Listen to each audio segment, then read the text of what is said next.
नवाज शरीफ साहब का एक बहुत बड़ा बोर्ड लगा हुआ है, लोग अपने जूते उतार उतार के मार रहे हैं, बहुत बड़ा रश है लोगों का नीचे और लोग अपने जूते उतार उतार के उनके पोस्टर पे मार रहे हैं। ये मुझे बुरा लगा, ये अच्छी बात नहीं है। लेकिन मियां नवाज शरीफ साहब को सोचना चाहिए कि उन्हें यहां तक किसने पहुंचाया। अपने आसपास नजर दौड़ाएं और देखें और अपने फैसलों के बारे में सोचें कि उन्होंने कमजोर फैसले किए, अवाम को छोड़ दिया और अवाम ने उन्हें छोड़ दिया। उन्होंने कंप्रोमाइज किया, अपना मौक़िफ़ बदल लिया और अवाम ने भी अपनी आंखें बदल ली। आज लोग इमरान खान के साथ खड़े हैं और नवाज शरीफ साहब के पोस्टर के साथ क्या हो रहा है ये अफसोसनाक है। तो नवाज शरीफ साहब को अपने रवैये पे और अपनी पॉलिसी पे जितनी जल्दी हो उतनी जल्दी नजरसानी जरूर करनी चाहिए। बलूच बहन भाइयों के हवाले से उनकी तकालीफ अभी तक कम नहीं हो रही और ये बड़ी तकलीफ की बात है जो चीजें वो बर्दाश्त कर रहे हैं। यानी इसमें एक तो इस्लामाबाद में बैठे हुए उनको 1 महीना हो गया कि हमारे जो जबरी तौर पे लापता अफराद हैं वो हमें वापस किए जाएं, उन्हें अदालतों में पेश किया जाए और ये जुल्म और जबर का सिलसिला बंद किया जाए। अब इसी शहर में जहां पे आगे वो बैठे हुए हैं एक सुप्रीम कोर्ट का चीफ जस्टिस है, 1 महीना हो गया इनको नहीं सुना गया।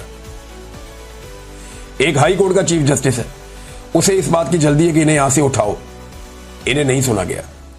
एक वजीर आजम भी यहां रहता है, इन्हें नहीं सुना गया। एक सदर पाकिस्तान भी यहां रहता है, इन्हें नहीं सुना गया। एक वजीर दाखिला भी है, इन्हें नहीं सुना गया।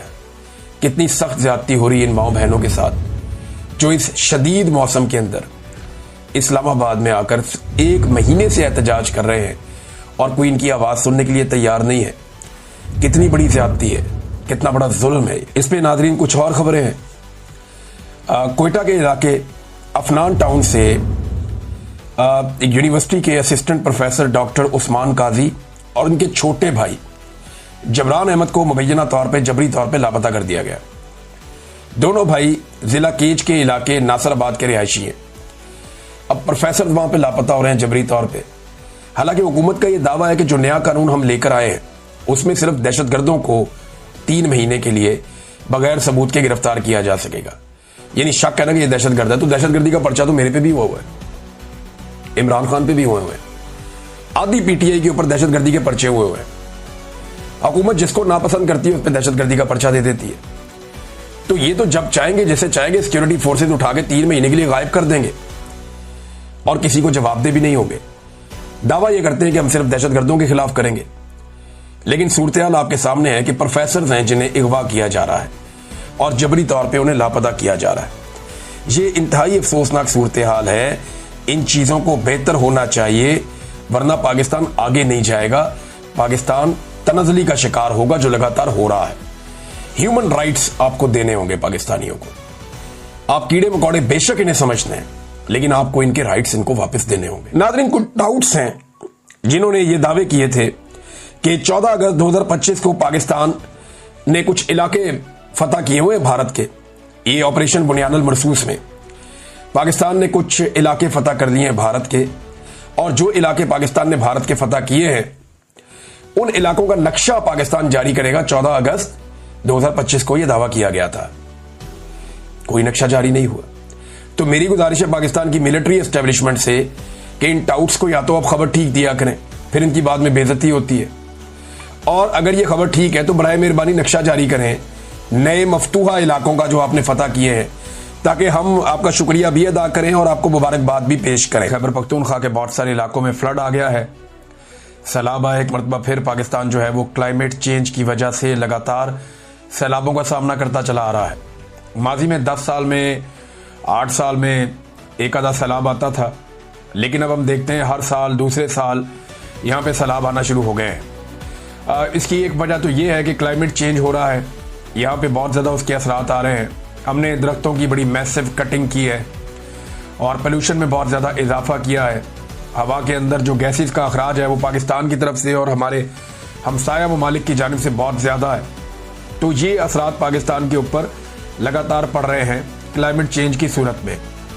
और दीगर जो इसके अंदर रीज़न हैं वो हमने जिस किस्म की आबादियाँ तैयार कर दी हैं पानी के रस्तों में, उनकी वजह से भी बहुत तबाही होती है। जितने दरियाओं के किनारे थे वहाँ पे कानूनन तो इजाज़त नहीं है, ना अंग्रेज़ दौर में इजाज़त थी ना अब इजाज़त है, लेकिन लोगों ने अपने असर रसूख को इस्तेमाल करते हुए, अपने ताल्लुकात को इस्तेमाल करते हुए पूरे पूरे होटल, प्लाजाज, घर, इमारतें, रेजिडेंशियल सोसाइटीज, बहुत सारा कुछ बना दिया दरियाओं के किनारों के ऊपर। और जो कुछ भी किनारों पे बनाया उनमें से कुछ चीज़ें हम देखते हैं बहती हुई चली जाती हैं। पूरे के पूरे होटल, पूरी की पूरी इमारतें, पूरा का पूरा घर भी पानी के अंदर बादों का चला जाता है और उसकी वजह से नुकसान ज़्यादा होता है। जो नदी नालों के और बरसाती पानी के पुराने रास्ते हैं, उन रास्तों के रुकावटों में बंद बांध के रिहायशी सोसाइटियाँ बना दी गई हैं। पंजाब में इसकी वजह से बहुत नुकसान होता है, इवन खैबर पख्तूनख्वा में भी कई जगहों पर। तो ये जो तजावज़ात हैं जो पानी के रास्ते में बनाई गई हैं, ये हमें नुकसान दे रही हैं। दूसरा, हमने अपने हाथों से अपने इन्वायरमेंट को तबाह किया, हमने दरख्तों की कटाई बहुत ज़्यादा की, फिर नए दरख्त लगाने में हमारी दिलचस्पी भी नहीं होती। और ये जितना टिम्बर माफिया है जो यहाँ से दरख्त काट के ले जाता है और पैसा बनाता है, ये लोग खुद तो इस मुल्क में रहते नहीं है पाकिस्तान में। ये अपने बच्चों के लिए वो ममालिक ढूंढते हैं जहाँ पे दरख्त बहुत ज़्यादा है, माहौल बहुत अच्छा है, आबो हवा अच्छी है, जहाँ पे एयर क्वालिटी इंडेक्स जिसको AQI कहते हैं वो बहुत अच्छा है। तो ये उन ममालिक में जाकर रहते हैं, उन जगहों पे जाकर रहते हैं। यहाँ पाकिस्तान को इन्होंने एक शिकारगाह की तरह इस्तेमाल किया कि हर चीज़ यहाँ पे तबाह कर दो, हर चीज़ बेच दो। इसकी मादनियात, इसकी लकड़ी, इसके दरख्त, इसका माहौल, हर चीज़ तबाह कर दें बेशक, लेकिन यहाँ से ये पैसा निकालते हैं। अब ये जो सैलाब के नुकसानात हैं बहुत ज़्यादा हैं और अब तक की इतलात के मुताबिक इंतहाई अफसोसनाक सूरत हाल सामने आ रही है।